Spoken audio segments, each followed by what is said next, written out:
Don't put her at the front table. She looks like a patient, not family. My son's wife said that in the middle of a hospital charity gala, loud enough for donors, doctors, and reporters to hear. She was talking about my wife, Clara, the woman who had sat beside me for 43 years, the woman who had raised my son through fevers, failures, and every foolish dream he ever chased. Clara was standing beside the registration table with a small oxygen tube tucked gently beneath her nose. Not because she wanted attention, not because she wanted pity, because 2 months earlier, her lungs had nearly given out, and she was still learning how to breathe without fear. My daughter-in-law, Marissa, looked at that little clear tube like it was a stain on her perfect evening, and my son, Evan, the boy Clara once carried through a snowstorm wrapped inside her own coat, heard every word. He stood there in his tailored navy suit, one hand around a champagne glass, the other hand resting on Marissa's waist. He looked at his mother, then at the cameras, then at his watch. He did not defend her. He said, "Dad, maybe you should take Mom somewhere quieter. Tonight is important for us. Brothers and sisters, I want you to understand something before I go any further. I am not a loud man. At 68 years old, I have learned that a raised voice usually means a man has already lost control of the room, so I did not shout. I did not call Marissa what she deserved to be called. I did not embarrass my son the way he had just allowed his mother to be embarrassed. I simply took Clara's hand, picked up the small green oxygen bag she always hated carrying, and walked her toward the side exit. And that was when the first donor stood up. Then another, then the chief of surgery, then 3 board members. By the time Clara and I reached the door, half the front row had quietly left their seats and followed us out. That was the first moment I saw fear in Marissa's eyes. She had spent the whole evening worrying that my wife would ruin her pictures. She did not yet understand that the woman she had just pushed aside was the only reason those pictures existed. My name is Warren Hale. I spent most of my life building things that other people put their names on. Office parks, clinic wings, senior housing, a surgical center outside Nashville that still has a bronze plaque with a dead man's name on it because I never cared about seeing mine. I came from nothing, and maybe that made me too careful with pride. I always thought there was dignity in staying quiet. For a long time, I believed my son had made something of himself. Evan was 41, handsome in the way men are handsome when their mothers spent their whole lives telling them they were special. He ran a medical equipment company called Bright Path Supply. At least, that is what the brochures said. The company provided machines, beds, monitors, and support equipment to small hospitals across Tennessee and Kentucky. Marissa called him a healthcare innovator. She said it at luncheons, in interviews, at ribbon cuttings, always with her chin lifted and her hand on his arm. What she never said was that BrightPath existed because I signed the original bank guarantee. What Evan never said was that I owned the warehouse they operated from, the trucks they used, and the line of credit that kept the lights on during the first 3 years when nobody trusted him enough to buy a blood pressure cuff. And what neither of them knew, because they had stopped asking me anything unless they needed money, was that the gala where Marissa humiliated my wife was being held in a building still legally owned by the Hale Family Foundation, a foundation Clara and I had created together, a foundation named, privately in the original papers, after her mother. I am telling you that now because it matters. That night was not just a party. It was a fundraising gala for a new rehabilitation wing at St. Agnes Medical Center. Marissa had turned it into a personal coronation. There were gold tablecloths, white roses stacked 2 high, photographers at every corner, and a giant banner behind the stage that read, "A future of compassion." Compassion. That word sat above my wife's head, while Marissa asked a volunteer to move her away from the cameras. Clara had worn a pale blue dress that night, the same soft blue she wore at our 40th anniversary. She had fussed over it for 2 days. She kept asking me if the oxygen tube was too noticeable, if people would stare, if maybe she should stay home. I told her the truth. "You look beautiful." She smiled like she wanted to believe me. The thing about illness, brothers and sisters, is that it takes more than strength from a person. It takes their certainty. Clara had been the kind of woman who could walk into a room and make strangers feel like they had been expected. After the hospital stay, she moved differently. She checked chairs before sitting. She apologized when she coughed. She folded herself smaller in public, as if needing air was some kind of bad manners. So when Marissa said those words, I felt Clara's fingers tighten around mine. Not much. Just enough. I looked down and saw her thumb rubbing the edge of her wedding ring, a habit she had whenever she was trying not to cry. The room changed in pieces. First the volunteer froze. Then the woman at the check-in table stopped typing. Then a young nurse near the flower arrangement lowered her eyes. People heard it. They all heard it. But in rooms like that, people often wait for someone important to decide what decency costs. I turned to my son. That is the part I still replay when the house is quiet. Evan saw his mother standing there, embarrassed by the tube that was helping her live. He saw her shoulders drop. He saw me holding her hand. And for 1 second, I thought the boy we raised might come back. I thought he might set down that champagne glass, walk over, and say, "That is my mother. She sits wherever she wants." Instead, he gave me that tired look successful children give old parents when we inconvenience their schedule. "Dad," he said softly, "please don't make this dramatic." I almost laughed, not because it was funny, because there is a kind of hurt so sharp your body does not know what sound to make. Clara had worked the night shift at a grocery store when Evan was little, so I could keep my construction business alive. She had eaten crackers for dinner some months, and told him she was not hungry. She had sat beside him through algebra homework, college applications, his divorce from his first wife, the panic attacks he never told Marissa about. She had loved him through every version of himself. And there he was, asking her to become less visible. I leaned close to Clara and said, "Let's get you some air." She nodded. She did not argue. Clara rarely argued when she was hurt. She just went quiet in a way that made me feel like someone had turned off a light. We started toward the side exit. The little portable oxygen unit made a soft rhythm as we moved, a low mechanical breath. I carried it in my left hand. Clara held my right. Every step she took was careful. Every eye in that room followed us. At the front table, Judge Lennox stood. That name might not mean anything to you, but in Nashville medical circles, it meant plenty.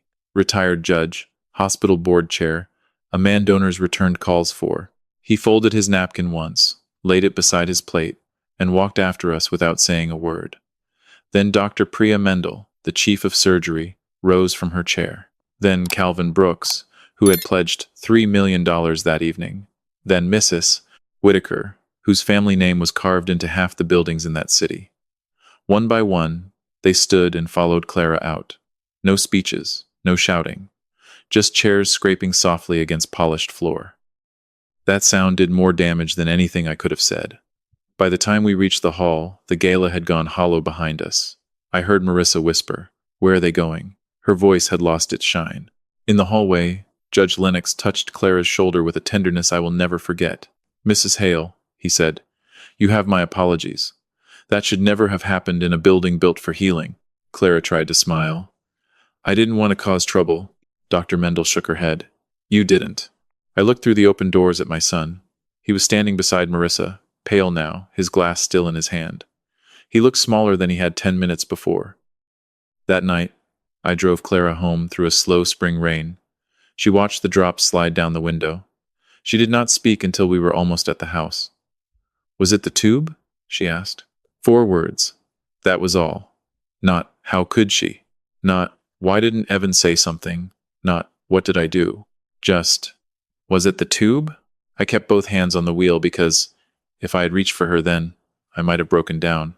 "No," I said, "it was never the tube." But I knew she did not believe me. When we got home, I helped her out of the car. I carried the oxygen bag inside and set it beside her chair, the green canvas, one with the little stitched daisy patch our granddaughter had put on it years ago. Clara touched that patch before sitting down. She always did. Then she looked at me and said, "Please don't fight them, because of me." That was Clara. Even after being humiliated, she was worried about the people who had done it. I kissed her forehead and told her to rest. Then I walked into my study, closed the door, and called our attorney, Miles Greer. Miles had known me 30 years. He had seen me angry twice. This was the third. "I want every file on Brightpath Supply," I said. "Every lease, every guarantee, every foundation transfer, every board agreement, and I want the St. Agnes documents reviewed tonight." There was a pause. "Warren," he said carefully, "what happened?" I looked at the framed photograph on my desk. Clara at 32, sitting on a stack of lumber at my first job site, laughing because the wind had stolen her paper hat. She had believed in me when believing in me was not sensible. My son forgot who carried him, I said, and his wife forgot whose floor she was standing on. By morning, the first answers came. The warehouse Brightpath operated from was still under my holding company. The delivery vans were leased through a subsidiary I controlled. The emergency credit line had a clause allowing termination if company leadership engaged in fraud, elder exploitation, or reputational harm to affiliated charitable entities. I had insisted on that clause years earlier, not because I expected my son to need it, but because I had seen too many businessmen call greed a misunderstanding. But Miles had found something else too. Something colder. 3 weeks before the gala, Marissa had requested access to Clara's medical intake records from St. Agnes. Not directly. People like Marissa rarely put their fingerprints where they can be seen. She used a consultant tied to Brightpath, who contacted an administrator, who asked whether Clara's recent respiratory episode could be described in a way that suggested cognitive decline affecting consent. That phrase sat in Miles's email like a snake. Cognitive decline affecting consent. Clara had weak lungs. Her mind was sharper than mine on my best day. At first, I thought it was just gossip, some ugly internal conversation. Then Miles sent the second attachment. A draft petition, not filed yet, prepared by a lawyer I did not know, asking for temporary control over certain family foundation decisions because Clara Hale was allegedly medically vulnerable and unable to manage donor obligations. If approved, even temporarily, Evan could have argued for control of foundation voting rights tied to St. Agnes and Brightpath's supply contracts. In plain English, my son and his wife were preparing to use Clara's illness to take control of the very foundation she had helped create. I stood up from my desk and walked to the window. Clara was in the backyard with a blanket around her shoulders, sitting near the bird feeder. The oxygen tube caught a little sunlight against her cheek. She was holding a mug of tea in both hands, watching a cardinal hop along the fence. That woman had never wanted power. She had never once asked for her name on a wall. When the foundation was created, she made me promise that no plaque would call her generous, while some other woman sat alone in a hospital room with no one to call. And now, her own son was letting his wife turn her illness into a tool. That was when the decision inside me became very still. Not loud, not hot, still. A man can forgive disrespect, sometimes. A man can even forgive vanity if the apology comes before the consequences. But when someone tries to strip your wife of her dignity, her voice, and her legal right to say no, you are no longer dealing with bad manners. You are dealing with theft, dressed as concern. I did not call Evan. I did not warn Marissa. I did not send an angry email that would give them time to clean their hands. I waited, because in 2 days, Brightpath was scheduled to announce its biggest contract yet, a 5-year exclusive supply partnership with St. Agnes Medical Center, tied to the new rehabilitation wing. Reporters would be there. Donors would be there. The hospital board would be there. Marissa had arranged the whole thing for maximum attention. She wanted cameras. So I decided to give her cameras. That afternoon, Evan came to my house alone. He did not knock the way a son knocks. He rang the bell, then checked his phone while waiting on the porch. I opened the door. He looked past me into the house. "Is Mom awake?" "She is resting." "Good," he said, then corrected himself too late. "I mean, I don't want to upset her." He carried a leather folder under his arm, the same kind of folder men use when they want paper to feel official. We sat at the kitchen table. Clara's teacup was still there from breakfast, lipstick faint on the rim. Evan moved it aside without looking at it. "I know last night was uncomfortable," he began. "Uncomfortable. Not cruel, not shameful, not unforgivable. Uncomfortable. Marissa is under a lot of pressure," he said. "That gala mattered. The donors are sensitive to optics." I said nothing. He opened the folder and slid papers toward me. "We think it would be better if I took over more of the foundation's public obligations. Mom's health is fragile. People are starting to notice. We can't have uncertainty right now." I looked at the paper. There it was. A temporary authorization giving Evan expanded management authority over certain Hale Family Foundation assets, pending medical review. My son tapped the signature line. "It's just practical, Dad." Something in me went back 36 years. Evan was 5. We were living in a rental with a furnace that coughed more than it heated. One night, the temperature dropped hard, and we had one decent winter coat in the house. Clara wrapped Evan in it before school. She walked him 6 blocks to the bus stop wearing only 2 sweaters and a scarf. When she got home, her lips were blue. I asked her why she did not keep the coat and warm up the car. She said, "He shouldn't have to know we're struggling." That same boy was now sitting in her kitchen, using her illness as a business strategy. I pushed the papers back. "I'll read them." Evan's jaw tightened. "We don't have much time. You should have thought about time when your mother was standing in that ballroom." His face flushed. "Dad, please, don't turn this into some emotional punishment. This is business." "No," I said. "This is family. That's why it hurts." He stood, gathering the folder too fast. "Marissa said you'd be difficult." I looked at him then. Really looked. Beneath the suit, beneath the watch, beneath the polished voice, I saw the frightened boy he had always been. Frightened of failing. Frightened of looking small. Frightened enough to let the woman beside him decide which parts of his past were too ugly to display. "Tell Marissa," I said, that I read slowly. He left without saying goodbye to his mother. That evening, I sat beside Clara while she dozed in her chair. The oxygen unit hummed softly beside her. I picked up the green bag and ran my thumb over the daisy patch. Our granddaughter, Lily, had sewn that patch crooked when she was 8. She said Grandma needed flowers even when she had to carry ugly medicine around. Clara had laughed for 10 straight minutes. Lily was 17 now, away at boarding school paid for by a fund Clara had insisted on creating. I wondered what Marissa had told her about us. Probably that Grandma was too fragile. Grandpa was difficult. The old house was gloomy. Successful people need boundaries. That is the thing about certain kinds of cruelty. It does not only hurt the person in front of you, it rewrites them for everyone else. The next morning, Miles, Judge Lennox, and Dr. Mendel came to my house. We sat in the study with coffee. Nobody drank. Miles laid out the documents.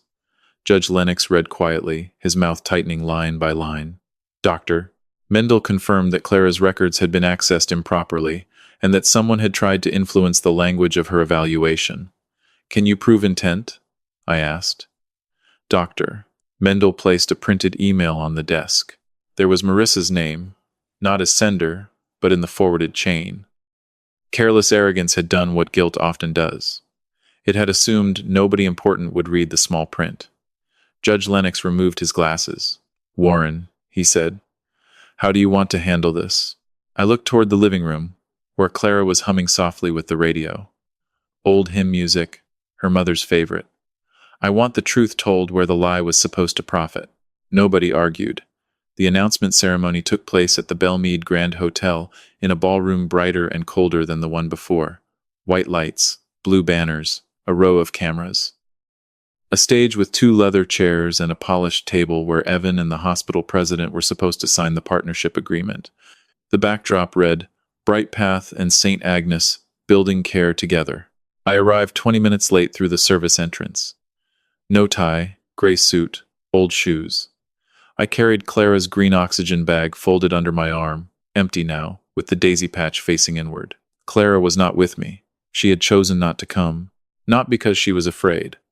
Because, as she told me that morning, "I won't sit in another room waiting to see if my son remembers I'm human." Those words nearly brought me to my knees. I kissed her hand before leaving. At the hotel, I took a seat in the last row. Nobody noticed me at first. That is one advantage of being old in America. If you sit quietly enough, people mistake you for furniture. On stage, Evan looked confident. Marissa stood near the press table in a cream dress that probably cost more than our first car. She was smiling for a local news camera, talking about dignity in healthcare. Dignity. That word again. When she turned and saw me, her smile faltered. Only for a second. Then she came down the aisle with 2 hotel security men behind her. "Warren," she said softly, still smiling for anyone who might look over. "This is not a family event." "I know. You weren't invited." "I know that too."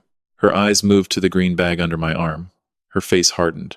"That is inappropriate." I looked down at the bag. Funny. I was told the same thing about my wife. Her smile vanished. She leaned closer. "You need to leave before you create a scene. Evan has worked too hard for this." I looked past her to my son on stage. He was checking his watch again. That small motion settled everything inside me. I said, "No." Marissa straightened. "Remove him." The guard stepped forward. At that exact moment, the hotel lights dimmed, and the master of ceremonies walked to the microphone. The room quieted. The guards paused with their hands halfway raised, unsure whether dragging an old man out during opening remarks would look worse than letting him sit. The MC began with the usual words: vision, partnership, community, care. Then he said there had been a change in the program. Marissa turned toward the stage. Evan's smile tightened. The MC looked down at a card in his hand. "Before any agreement is signed today, the board has requested that we acknowledge the founding authority behind the Rehabilitation Wing project and the Hale Family Foundation's controlling interest in the facility and related supply approvals." The room shifted. Cameras moved. Marissa looked back at me. For the first time since I had known her, she looked unsure where the floor was. The MC continued. "Ladies and gentlemen, Mr. Warren Hale." No applause came at first, just confusion. Then Judge Lennox stood in the front row.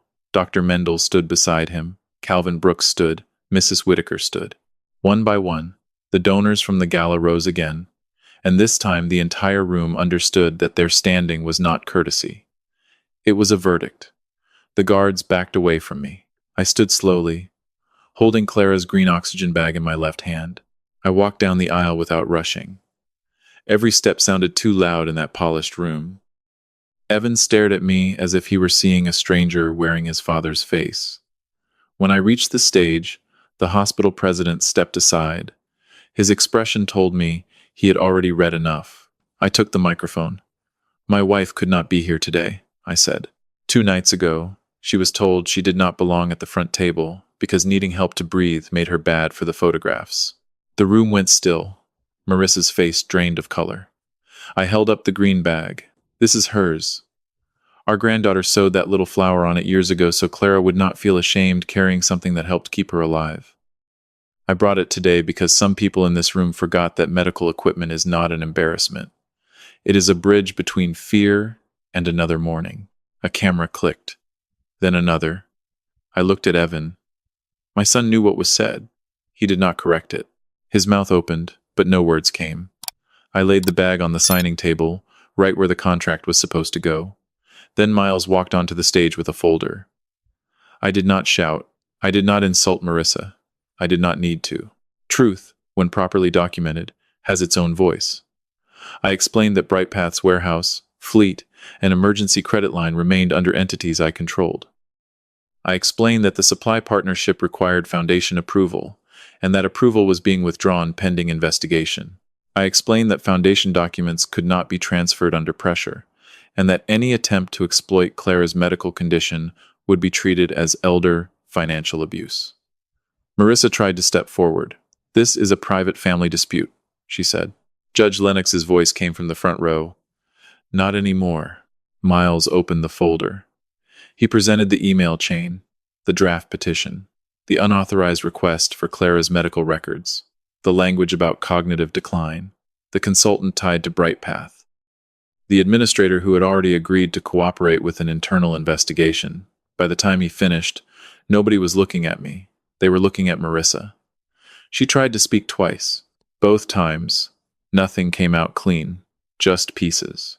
Misunderstanding, optics, protection, efficiency. Words people use when the honest word is greed. Evan stepped away from the signing table as if distance might save him. I turned to him. "Son," I said, and my voice almost broke on that word. "Your mother gave up her coat so you could be warm. You tried to use her sickness so you could be powerful.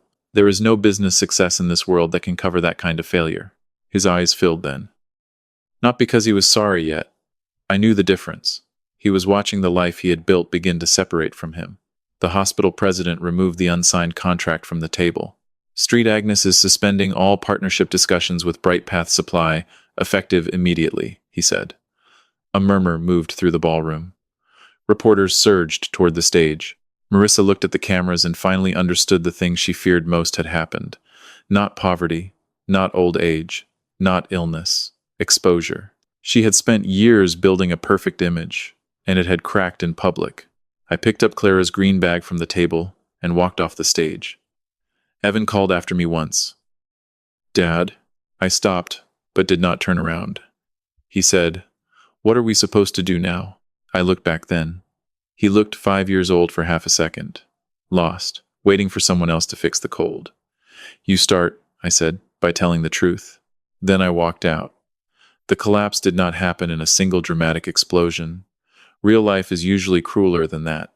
It happened in phone calls that went unanswered, in emails marked pending review, in bank officers asking for updated collateral, in vendors switching to cash on delivery. By the end of the week, Bright Path had lost the saint. Agnes contract, 2 smaller hospitals had paused orders, and the bank had frozen the credit line. The warehouse doors were locked the following Tuesday. I stood across the street in my truck and watched Evan arrive with Marissa. He tried his keycard twice, then a third time, as if denial had ever opened a door. Marissa stood beside him wearing sunglasses, though the sky was gray. She kept calling people. Nobody seemed to pick up.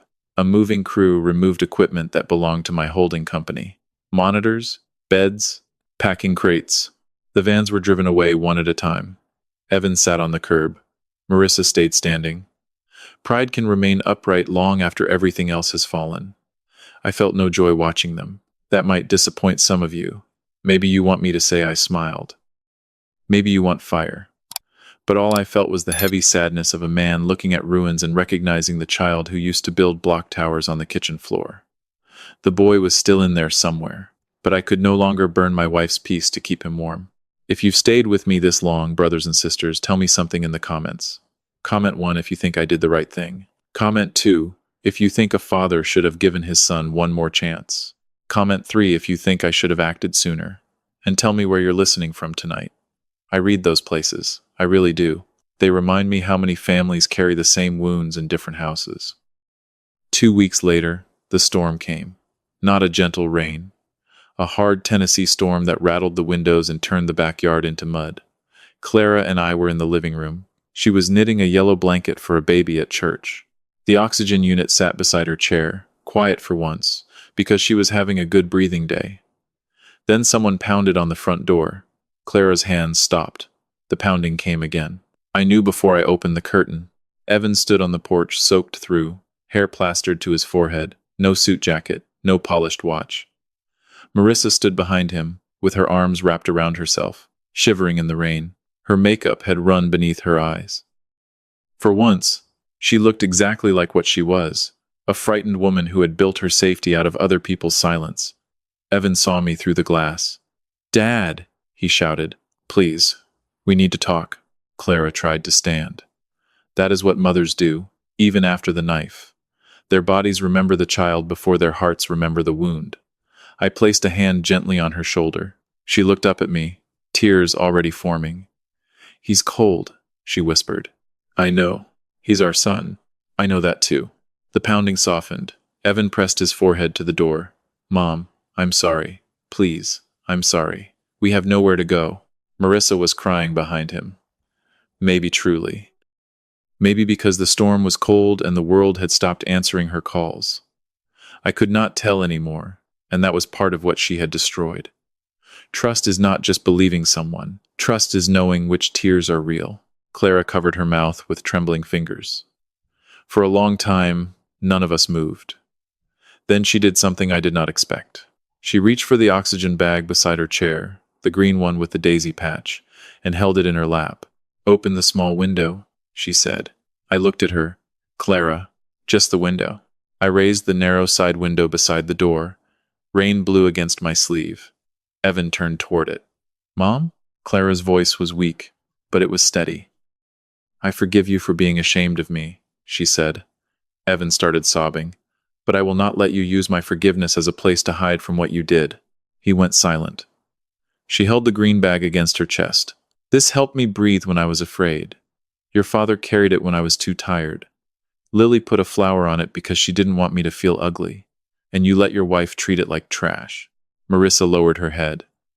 Clara continued, "I don't know if you're sorry because you hurt me, or sorry because your life fell apart. Only time will tell that, but you cannot come inside tonight." Evan gripped the doorframe. "Mom, please." "I love you," she said, crying now. But love is not the same as permission. Then she nodded to me. I closed the window. That was the hardest sound I have ever heard. Harder than any shout. Harder than any slam. Just a small window closing between a mother and her son. Evan and Marissa stayed on the porch for almost 20 minutes. Then they walked back into the rain. Clara cried after they left. I sat beside her and held her hand until the storm passed. Neither of us slept much. By morning, something had changed in her, not healed. Healing is too clean a word for family wounds, but she was no longer folding herself smaller. A month later, we sold the old house. Not because we were running. Because Clara said she wanted windows that faced the morning sun, not the street where our son had begged in the rain. We moved to a small town on the Carolina coast, into a white house, with blue shutters and a porch wide enough for 2 rocking chairs. Clara's breathing improved near the ocean. She began walking a little farther every week, first to the mailbox, then to the corner. Then, one bright morning, all the way down to the beach path with the oxygen bag over her shoulder like it had never been anything to hide. I turned the Hale Family Foundation into something Clara had wanted for years. A fund for older patients whose families had stopped showing up, transportation to appointments, home oxygen support, legal help for seniors pressured into signing papers they did not understand, volunteers who would sit with someone after surgery when no son or daughter came. Clara named it the Daisy Table. I asked her why. She said, because everyone deserves a place at the front. The first donation came from Judge Lennox, the second from Dr. Mendel. The third, to my surprise, came in an envelope with no return address. Inside was a money order for $75 and a note in Evan's handwriting. It said, I told Lily the truth. I'm starting there. Clara read it 3 times. Then she folded it carefully and placed it in her Bible. She did not call him that day. Neither did I. Some lessons need silence around them long enough to grow roots. Months passed. Evan got a job managing inventory for a small clinic outside Knoxville. Not executive work. Honest work. Marissa left him for a while, then came back, then left again. I stopped tracking the details. Their life was no longer the weather inside my house. But every few weeks, a letter came from Evan, not begging, not explaining, just telling the truth in small pieces. How he had been afraid of disappointing Marissa. How he had mistaken expensive rooms for respect. How he remembered the winter coat. How he had started volunteering on Sundays delivering medical supplies to homebound seniors. Clara read every letter. She answered none of them for 6 months. Then one morning, she sat at the kitchen table in our coastal house and wrote him 1 page. I did not ask what it said, but when she sealed it, she looked lighter. That is all I needed to know. Now I sit on the porch most evenings and watch Clara tend the little flower boxes along the rail. She still has hard days. Some mornings the oxygen tube returns. Some afternoons, she needs my arm to cross the room. But she no longer apologizes for needing help. And if there is one thing I hope you hear in this story, brothers and sisters, it is this. Do not wait until someone is standing alone in a ballroom to decide they matter. Call the mother who packed your lunch when there was not enough for hers. Call the father who worked with bad knees and never told you how much they hurt. Call the grandmother whose hands shake now but once held your whole world steady. Call the person you have started treating like an inconvenience simply because time has made them slower. Do not text. Call. Let them hear your voice while they can still answer. Because one day, you may find yourself standing in a beautiful room full of successful people, and the only thing anyone will remember about you is whether you stood up when love was being humiliated. As for me, I do not regret walking Clara out that night. I do not regret exposing what was done. I do not regret closing the door in the storm. Regret is for men who knew the right thing and chose comfort anyway. I chose my wife, and after 43 years of her choosing everyone else first, it was about time someone did. The people who once carried us may one day need our patience more than our opinions. Real love is not embarrassed by weakness. It makes room at the table, carries the heavy bag, and speaks up when kindness is tested. If someone has quietly helped you breathe through life, call them today and let your gratitude become their peace.